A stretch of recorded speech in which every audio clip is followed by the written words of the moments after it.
That matriarch was my grandmother. She was tough, she was strong, she was powerful. She was the end of every argument in our family. She was the beginning of a lot of arguments in our family. She was the daughter of people who were actually enslaved. Her parents were born in slavery in Virginia in the 1840s. She was born in the 1880s, and the experience of slavery very much shaped the way she saw the world. My grandmother was tough, but she was also loving. When I would see her as a little boy, she'd come up to me and she'd give me these hugs, and she'd squeeze me so tight I could barely breathe. And then she'd let me go. And an hour or two later, if I saw her, she'd come over to me and she'd say, "Bryan, do you still feel me hugging you?" And if I said no, she'd assault me again. And if I'd say yes, she'd leave me alone. And then she just had this quality that you always wanted to be near her.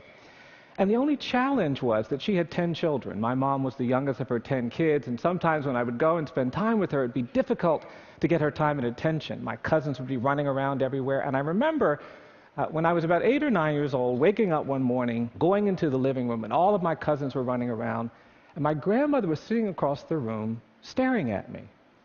And at first I thought we were playing a game. And I would look at her and I'd smile, but she was very serious. And after about 15 or 20 minutes of this, she got up and she came across the room and she took me by the hand and she said, "Come on, Bryan, you and I are going to have a talk." And I remember this just like it happened yesterday. I never will forget it. She took me out back and she said, "Bryan, I'm going to tell you something, but you don't tell anybody what I tell you." I said, "Okay, Mom." She said, "Now you make sure you don't do that." I said, "Sure." Then she sat me down and she looked at me and she said, "I want you to know I've been watching you." And she said, "I think you're special." She said, "I think you can do anything you want to do." I will never forget it. And then she said, "I just need you to promise me 3 things, Bryan." I said, "Okay, Mom." And she said, "The first thing I want you to promise me is that you'll always love your mom." She said, "That's my baby girl, and you have to promise me now you'll always take care of her." Well, I adored my mom, so I said, "Yes, Mama, I'll do that." Then she said, "The second thing I want you to promise me is that you'll always do the right thing, even when the right thing is the hard thing." And I thought about it, and I said, "Yes, Mama, I'll do that." Then finally she said, "The third thing I want you to promise me is that you'll never drink alcohol." Well, I was 9 years old, so I said, "Yes, Mama, I'll do that." I grew up in the country in the rural South, and I have a brother a year older than me and a sister a year younger. And when I was about 14 or 15, one day my brother came home and he had this 6-pack of beer. I don't know where he got it.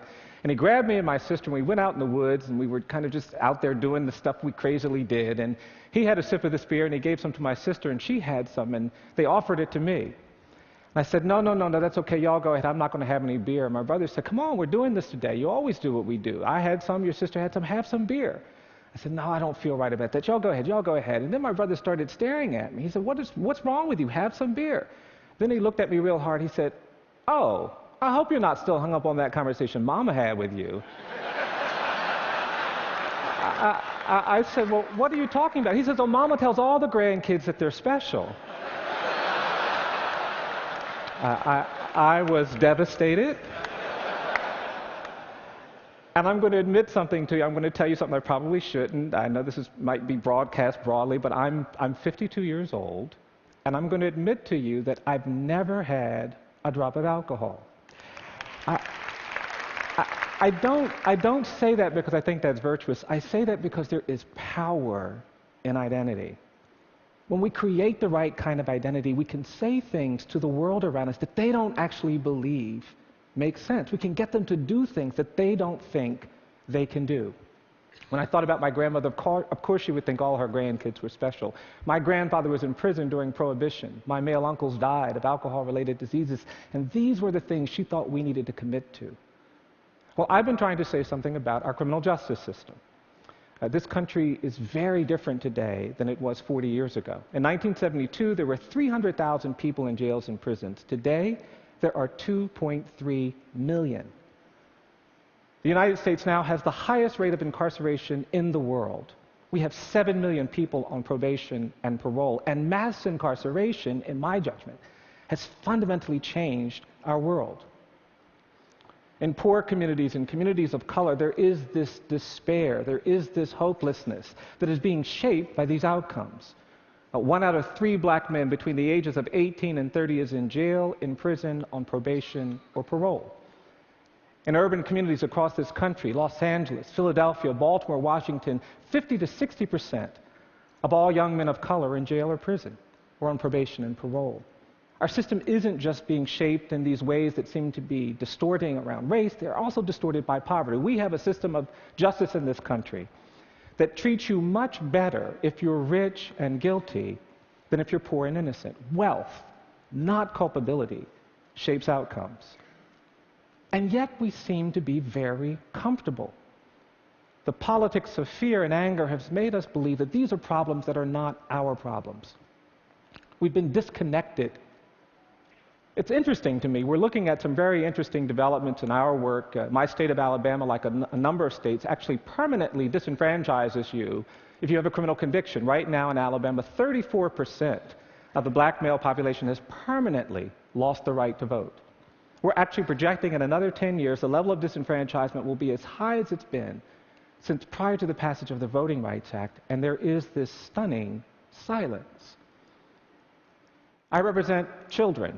A lot of my clients are very young. The United States is the only country in the world where we sentence 13-year-old children to die in prison. We have life imprisonment without parole for kids in this country. And we're actually doing some litigation. Only country in the world. I represent people on death row. It's interesting, this question of the death penalty. In many ways, we've been taught to think that the real question is, do people deserve to die for the crimes they've committed? And that's a very sensible question. But there's another way of thinking about where we are in our identity. The other way of thinking about it is not, do people deserve to die for the crimes they commit, but do we deserve to kill? I mean, it's fascinating. Death penalty in America is defined by error. For every 9 people who have been executed, we've actually identified one innocent person who's been exonerated and released from death row. A kind of astonishing error rate. 1 out of 9 people, innocent. I mean, it's fascinating. In aviation, we would never let people fly on airplanes if for every 9 planes that took off, 1 would crash. But somehow we can insulate ourselves from this problem. It's not our problem. It's not our burden. It's not our struggle. Well, I talk a lot about these issues. I talk about race and this question of whether we deserve to kill. And it's interesting, when I teach my students about African American history, I tell them about slavery. I tell them about terrorism, the era that began at the end of Reconstruction that went on to World War II. We don't really know very much about it, but for African Americans in this country, that was an era defined by terror. In many communities, people had to worry about being lynched. They had to worry about being bombed. It was the threat of terror that shaped their lives. And these older people come up to me now, and they say, Mr. Stevenson, you give talks, you make speeches, you tell people to stop saying we're dealing with terrorism for the first time in our nation's history after 9/11. They tell me to say, tell them that we grew up with that. And that era of terrorism, of course, was followed by segregation and decades of racial subordination and apartheid. And yet we have in this country this dynamic where we really don't like to talk about our problems. We don't like to talk about our history. And because of that, we really haven't understood what it's meant to do the things we've done historically. And we're constantly running into each other. We're constantly creating tensions and conflicts. We have a hard time talking about race. And I believe it's because we are unwilling to commit ourselves to a process of truth and reconciliation. In South Africa, people understood that we couldn't overcome apartheid without a commitment to truth and reconciliation. In Rwanda, even after the genocide, there was this commitment. But in this country, we haven't done that. I was giving this lecture in Germany, some lectures in Germany about the death penalty. It was fascinating because one of the scholars stood up after the presentation and said, well, it's deeply troubling to hear what you're talking about. I said, well, we don't have the death penalty in Germany. And of course, we can never have the death penalty in Germany. And the room got very quiet, and this woman said, there's no way with our history we can ever engage in the systematic killing of human beings. It would be unconscionable for us to, in an intentional, deliberate way, set about executing people. And I thought about that. What would it feel like to be living in a world where the nation-state of Germany was executing people, especially if they were disproportionately Jewish? I couldn't bear it. It would be unconscionable. And yet in this country, in the states of the Old South, we execute people. We are 11 times more likely to get the death penalty if the victim is white than if the victim is black, 22 times more likely to get it if the defendant is black and the victim is white. In the very states where there are buried in the ground the bodies of people who were lynched, and yet there is this disconnect. Well, I believe that our identity is at risk. That when we actually don't care about these difficult things, the positive and wonderful things are nonetheless implicated. We love innovation. We love technology. We love creativity. We love entertainment. But ultimately, those realities are shadowed by suffering, abuse, degradation, marginalization. And for me, it becomes necessary to integrate the two. Because ultimately, we are talking about a need to be more hopeful, more committed, more dedicated to the basic challenges of living in a complex world. And for me, that means spending time thinking and talking about the poor, the disadvantaged, those who will never get to TED. But thinking about them in a way that is integrated in our own lives. You know, ultimately, we all have to believe things we haven't seen. We do. As rational as we are, as committed to intellect as we are, innovation, creativity, development comes not from the ideas in our mind alone. They come from the ideas in our mind that are also fueled by some conviction in our heart. And it's that mind-heart connection that I believe compels us to not just be attentive to all the bright and dazzling things, but also the dark and difficult things. Václav Havel, the great Czech leader, talked about this. He said, when we were in Eastern Europe and dealing with oppression, we wanted all kinds of things, but mostly what we needed was hope, an orientation of the spirit, a willingness to sometimes be in hopeless places and be a witness. Well, that orientation of the spirit is very much at the core of what I believe even TED communities have to be engaged in. There is no disconnect around technology and design that will allow us to be fully human until we pay attention to suffering, to poverty, to exclusion, to unfairness, to injustice. Now, I will warn you that this kind of identity is a much more challenging identity than ones that don't pay attention to this. It will get to you. I had the great privilege when I was a young lawyer of meeting Rosa Parks, and Ms. Parks used to come back to Montgomery every now and then, and she would get together with two of her dearest friends, these older women, Johnny Carr, who was the organizer of the Montgomery bus boycott, an amazing African-American woman, and Virginia Durr, a white woman whose husband, Clifford Durr, represented Dr. King. And these women would get together and just talk. And every now and then Ms. Carr would call me and she'd say, "Bryan, Ms. Parks is coming to town and we're going to get together and talk. Do you want to come over and listen?" And I'd say, "Yes, ma'am, I do." And she said, "Well, what are you going to do when you get here?" I said, "I'm going to listen." And I'd go over there, and I would just listen. It would be so energizing and so empowering. And one time I was over there listening to these women talk, and after a couple of hours, Ms. Parks turned to me and she said, "Now, Bryan, tell me what the Equal Justice Initiative is. Tell me what you're trying to do."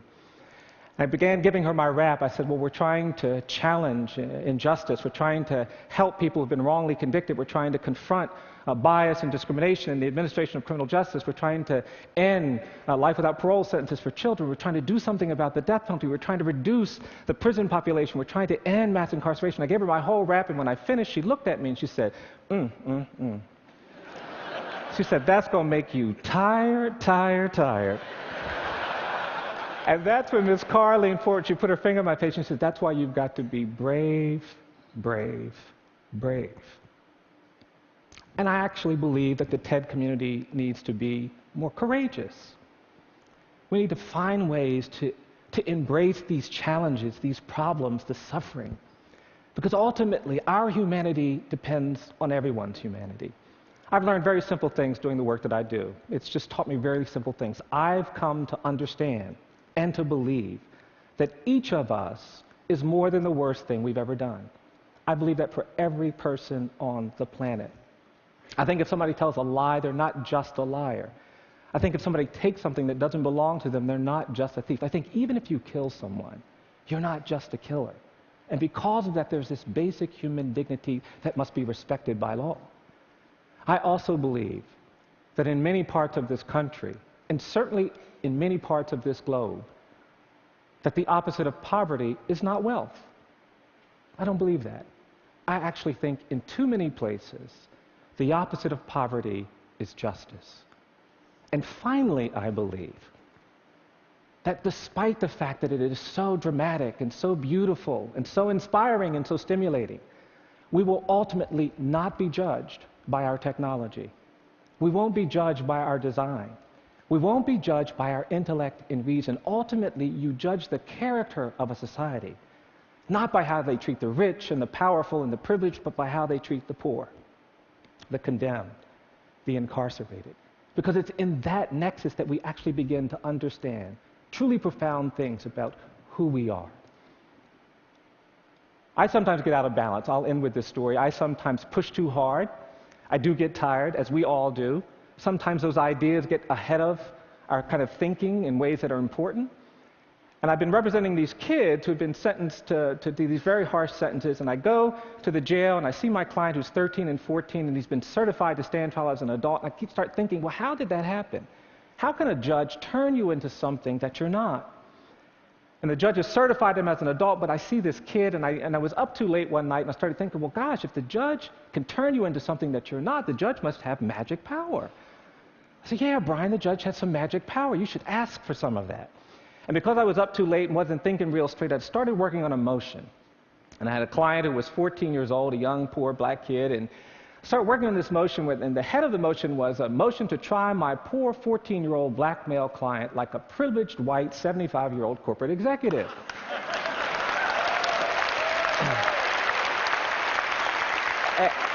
And I put in my motion that there was prosecutorial misconduct and police misconduct and judicial misconduct. There was a crazy line in there about how there's no conduct in this county, it's all misconduct. And the next morning I woke up and I thought, now, did I dream that crazy motion or did I actually write it? And to my horror, not only had I written it, but I had sent it to court. A couple months went by and I just had forgotten all about it. And I finally decided, oh gosh, I got to go to the court and do this crazy case. And I got in my car and I was feeling really overwhelmed. And I got in my car and I went to this courthouse and I was sitting, oh, this is going to be so difficult, so painful.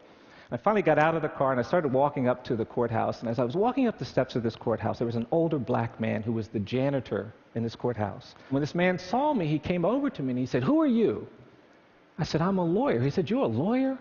I said, yes, sir. And this man came over to me and he hugged me. And he whispered in my ear, he said, I'm so proud of you. And I have to tell you, it was energizing. It connected deeply with something in me about identity, about the capacity of every person to contribute to community, to perspective that is hopeful. Well, I went into the courtroom, and as soon as I walked inside, the judge saw me coming in. He said, Mr. Stevenson, did you write this crazy motion? I said, yes, sir, I did. And we started arguing. People started coming in because they were just outraged. I had written these crazy things. And police officers were coming in, and assistant prosecutors and clerk workers. And before I knew it, the courtroom was filled with people angry that we were talking about race, that we were talking about poverty, that we were talking about inequality. And out of the corner of my eye, I could see this janitor pacing back and forth, and he kept looking through the window, and he could hear all of this hollering. He kept pacing back and forth. And finally, this older black man, with this very worried look on his face, came into the courtroom and sat down behind me, almost at counsel table. About 10 minutes later, the judge said we would take a break, and during the break, there was a deputy sheriff who was offended that the janitor had come into court. And this deputy jumped up, and he ran over to this older black man. He said, Jimmy, what are you doing in this courtroom? And this older black man stood up, and he looked at that deputy, and he looked at me, and he said, I came into this courtroom to tell this young man, keep your eyes on the prize, hold on. I've come to TED because I believe that many of you understand that the moral arc of the universe is long, but it bends toward justice, that we cannot be full, evolved human beings until we care about human rights and basic dignity, that all of our survival is tied to the survival of everyone, that our visions of technology and design and entertainment and creativity have to be married with the visions of humanity, compassion, and justice. And more than anything, for those of you who share that, I've simply come to tell you to keep your eyes on the prize. Hold on. Thank you very much. Thank you. Thank you.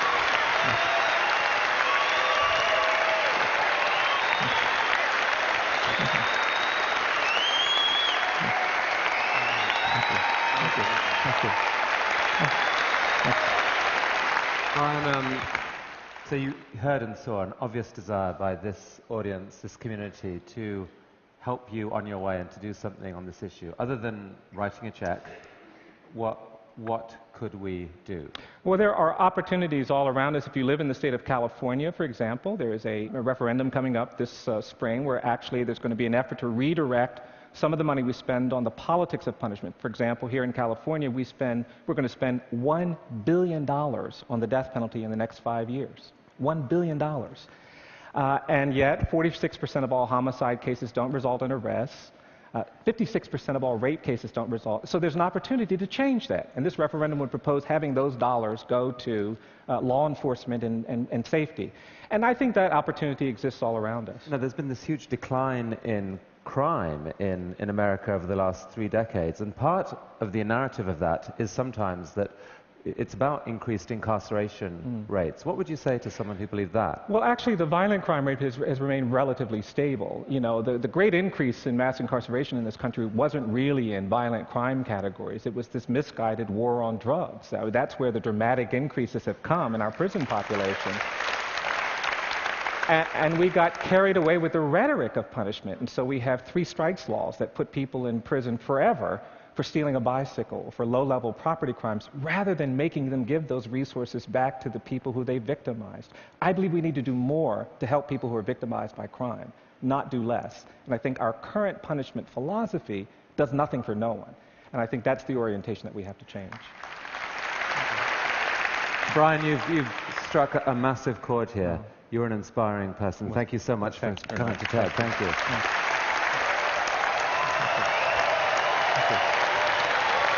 you.